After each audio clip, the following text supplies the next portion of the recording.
नमस्कार। एस्ट्रो सफ़र में आप लोगों का एक बार फिर से स्वागत है। मैं ज्योति गुप्ता और आज हम बात करेंगे शनि की राशि परिवर्तन की।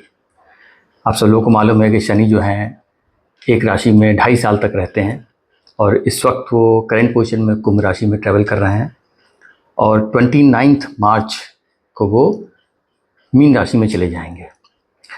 शनि का ट्रांजिट और गुरु का ट्रांजिट, ये दोनों ट्रांजिट काफ़ी इंपॉर्टेंट माने जाते हैं क्योंकि शनि जो है वो काल को बताते हैं, गुरु जो है वो जीव होते हैं, वो आप को रिप्रेजेंट करते हैं। तो जब भी गुरु शनि ये डबल ट्रांजिट जो होता है या इनकी पोजीशन से काफ़ी चीज़ें हमको कुंडली में देखने को मिलती हैं। यहाँ पे मैं बात करने वाला हूँ साढ़े साती के बारे में। देखिए, साढ़े साती भी एक ऐसा इवेंट है जो लोगों के दिमाग में उसको लेकर के काफ़ी डर रहता है और काफ़ी कन्फ्यूजन रहता है क्योंकि लोगों को लगता है कि साढ़े साती आ गई है तो वो उनका काफ़ी नुकसान कर देगी। एक डर ही रहता है, लेकिन ऐसा कुछ नहीं है कि साढ़े साती आदमी का नुकसान ही करती है। साढ़े साती लोगों का फ़ायदा भी बहुत करती है। सिर्फ इतना होता है कि साढ़े साती चंद्रमा की पोजीशन से होती है और चंद्रमा हमारे मन का कारक होता है और शनि जो है वो काल होता है, मृत्यु का कारक होता है, डार्क प्लैनेट होता है, नेगेटिव एनर्जी रहता है। मन हमारा एक शांत स्वभाव का इमोशंस होते हैं।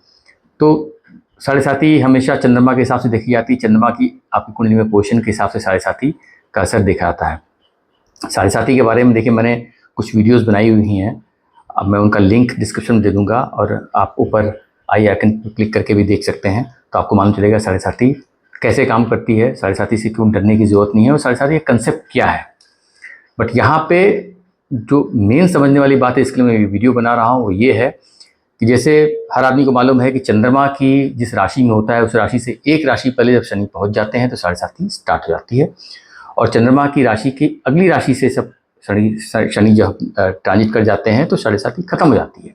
तो बेसिकली 3 राशियों से होकर के जब शनि गुजरते हैं तो 2.5 साल का पीरियड होता है, 7.5 साल का, तो वो साढ़े साती कहलाती है। चंद्रमा से एक राशि पहले और चंद्रमा से एक राशि के बाद में। लेकिन ये एक लिटरल वे में बताया जाता है कि भाई एक राशि से पहले चंद्रमा से एक राशि पहले पहुंचते हैं तो साढ़े साती स्टार्ट होती है, एक राशि के बाद होते हैं तो साढ़े साती खत्म हो जाती है। लेकिन टेक्निकली क्या ये सही है? क्या हमको इसी तरीके से साढ़े साती को देखना चाहिए? अभी की पोजीशन में अगर हम देखें तो कुंभ राशि में शनि है, तो इसका मतलब जब वो मीन राशि में चले जाएंगे तो मकर राशि वालों की साढ़े साती खत्म हो जाएगी। कुंभ की तो चल ही रही है, उनकी चलती रहेगी क्योंकि वो सेकेंड फेज पे है, और मेष राशि वालों की साढ़े साती स्टार्ट हो जाएगी। तो एक तरफ मकर की खत्म हो रही है, मेष की शुरू हो रही है। मैं इस वीडियो से ये बताने की कोशिश करना चाह रहा हूँ कि जितने भी मेष वाले हैं, क्या सारे के सारे की साढ़े साती स्टार्ट हो जाएगी 29 मार्च से, और जितने भी मकर राशि वाले हैं क्या सारी के सारे की साढ़े साती खत्म हो जाएगी? ये एक चीज़ जो है ये बहुत टेक्निकल चीज़ है। तो आज की वीडियो मेरी उसी के लिए है। तो मैं सबसे पहले बता दूं कि जितने भी मेष लगन वाले हैं, ज़रूरी नहीं कि सब लोगों की साढ़े साती शुरू हो जाए, और जितने भी मकर राशि वाले हैं ज़रूरी नहीं कि सबकी खत्म हो जाए। क्यों? देखिए, एक राशि जो है वो 30 डिग्री की होती है। तो यहाँ पे राशि से पहले और राशि के बाद में हम चंद्रमा की पोजीशन से देखते हैं। पूरी राशि 30 डिग्री की होती है, तो इसका मतलब ये नहीं कि इसको ऐसे समझते हैं। मैं थोड़ा सा आपको डायग्राम से समझाने की कोशिश करता हूँ कि जो मैं बोल रहा हूँ उसका मतलब क्या है, आपको अच्छे से समझ में आएगा। देखिए, मैं ये मान लेता हूँ कि ये जो है एक हमारा ज़ोडिक प्लेन है, और अगर हम यहाँ से बात करें तो हम इसके 4 हिस्से कर लेते हैं, 1 2 3 4। अब मान लीजिए कि ये जो है ये मेष राशि है, एरीज, ठीक है, और इससे पहले हो गई मीन राशि, पाइसेस। ये हो गई मेष, ये हो गई मीन, और यहां पे है एक्वेरियस, मतलब कुंभ राशि।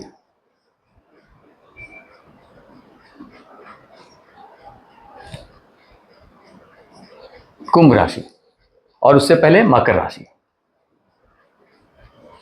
कैप्रिकॉर्न। अब आप सबको मालूम है कि हर राशि का जो है वो 30 डिग्री का स्पैन होता है। मतलब ये 30 डिग्री, ये 30 डिग्री, ये 30 डिग्री, 30 डिग्री। हम कुंडली में जो बनाते हैं ब्लॉक्स जो होते हैं वो समझाने के लिए होता है 30 डिग्री का होता है, लेकिन हमारी स्काई में कोई बैरियर नहीं है। हमने वो इमेजिनरी एक हमने किया है कि भाई ये 30 डिग्री यहाँ पे एक मेष खत्म हो रही है, यहाँ पे वृषभ खत्म हो रही है, ऐसे होता है वहां पे। अब चूंकि साढ़े साथी राशि के हिसाब से नहीं होती, वो चंद्रमा की स्थिति से होती है। अब ये 30 डिग्री में चंद्रमा जो है वो 1 डिग्री का भी हो सकता है, आप किसी के चार्ट में, किसी के चार्ट में 5 डिग्री का हो सकता है, किसी के चार्ट में 10 डिग्री का हो सकता है, किसी के चार्ट में 15 डिग्री का हो सकता है, किसी चार्ट में 20 डिग्री का होता है, किसी में 22 का हो सकता है, किसी में 28 का हो सकता है। तो बेसिकली क्या है कि जब हम साढ़े साथी की बात करते हैं तो हमें यह देखना चाहिए कि हमारी चंद्रमा की पोजीशन क्या है, क्योंकि चंद्रमा से इक्वल डिस्टेंस पे पहले और इक्वल डिस्टेंस बाद में साढ़े साथी होती है। तो 90, चूंकि 30 डिग्री 30 डिग्री 30 डिग्री 90 डिग्री का एक स्पैन हो जाता है साढ़े साथी का पूरा चंद्रमा की पोजीशन से। तो यानी कि चंद्रमा से 45 डिग्री पहले और 45 डिग्री बाद में साढ़े साथी का स्पैन होता है। यानी कि जब चंद्रमा आपकी राशि में जहां पर भी हो उससे 45 डिग्री पहले जब शनि पहुंच जाएगा तब साढ़े साथी स्टार्ट हो जाएगी। अब मान लीजिए मकर, यहां पे एक्वेरियस में मान लीजिए मकर राशि में किसी का चंद्रमा जो है वो 28 डिग्री का है, मकर राशि में किसी का चंद्रमा 28 डिग्री का है। तो इसका मतलब ये हो गया कि 28 डिग्री के बाद में मकर राशि में 2 डिग्री बची और 30 डिग्री का स्पैन ये हो गया एक्वेरियस में, तो 32 डिग्री हो गया। यानी कि वो 13 डिग्री पाइसेस में भी जाएगा, समझ रहे ना। तो इसका मतलब ये हो गया कि जब शनि मीन राशि में पहुंचेगा तो जरूरी नहीं कि मकर राशि जिसकी 28 डिग्री है उसकी साढ़े साथी खत्म हो जाएगी। उसकी साढ़े साथी जब तक शनि मीन राशि में 13 डिग्री तक नहीं पहुंचेगा उसकी साढ़े साथी चलती रहेगी। और इसी तरीके से मेष राशि, अब जैसे मान लीजिए कैप्रिकॉर्न में किसी की चंद्रमा 1 डिग्री पे है, या मैं कहता हूं 15 डिग्री पे है किसी चंद्रमा। अब 15 डिग्री की चंद्रमा हो गया तो इसका मतलब 15 डिग्री यहां पे चला शनि, यहां से 15 डिग्री और 30 डिग्री है 45 डिग्री। तो 29 मार्च को जब मीन राशि पहुंचेगा तो उनकी साढ़े साथी खत्म हो जाएगी। इसी तरीके से मेष राशि का हम समझते हैं। मेष राशि में जिनका चंद्रमा 15 डिग्री से ज्यादा डिग्री का होगा, 15 से 30 डिग्री के बीच का होगा मेष राशि में, उनकी साढ़े साथी जो है ना वो स्टार्ट नहीं होगी 29 मार्च को, क्योंकि 29 मार्च को जो साढ़े साथी स्टार्ट होगी वो जिनका चंद्रमा 1 डिग्री से 15 डिग्री के बीच में होगा उनकी साढ़े साथी होगी। सो लिटरल वे में हम हमेशा बोलते हैं कि चंद्रमा की पोजीशन से बोल देते हैं, लेकिन आप समझिए 30 डिग्री का स्पैन होता है राशि का। चंद्रमा तो कहीं भी होता है, 1 डिग्री पे होता है, 30 डिग्री पे होता है, 28 पे होता है, 2 पे हो सकता है।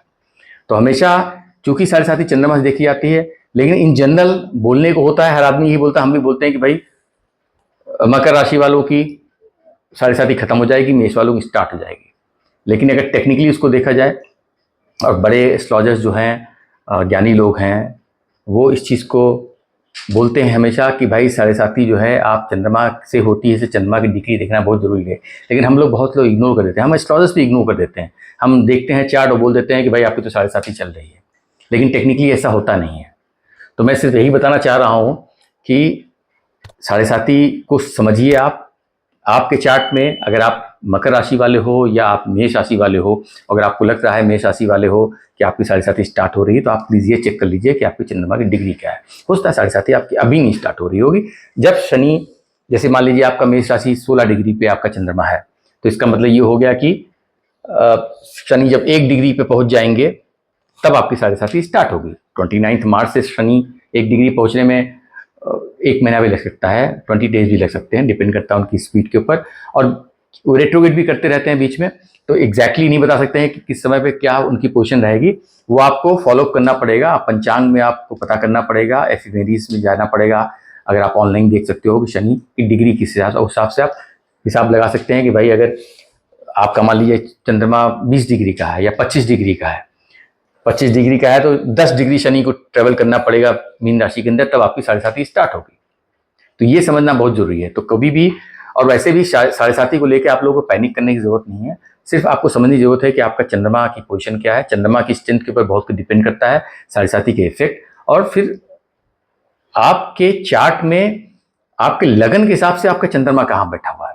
लगन के हिसाब से कुंडली को याद देखने की कोशिश कीजिए। आप देखिए 7.5 वो किस क्षेत्र में आपके पड़ रही है, मतलब किस हाउस में पड़ रही है, किस हाउस को इफेक्ट कर रही है, और चंद्रमा की पोजीशन क्या है। मैंने वीडियोस बनाई हुई हैं, मैं लिंक भी दे दूंगा डिस्क्रिप्शन में भी, आप देख सकते हैं, ऊपर आप क्लिक करके देख सकते हैं। 2 वीडियो मैंने 7.5 को लेकर बताई हुई हैं, उसमें मैंने चंद्रमा की स्ट्रेंथ के हिसाब से बताया हुआ है।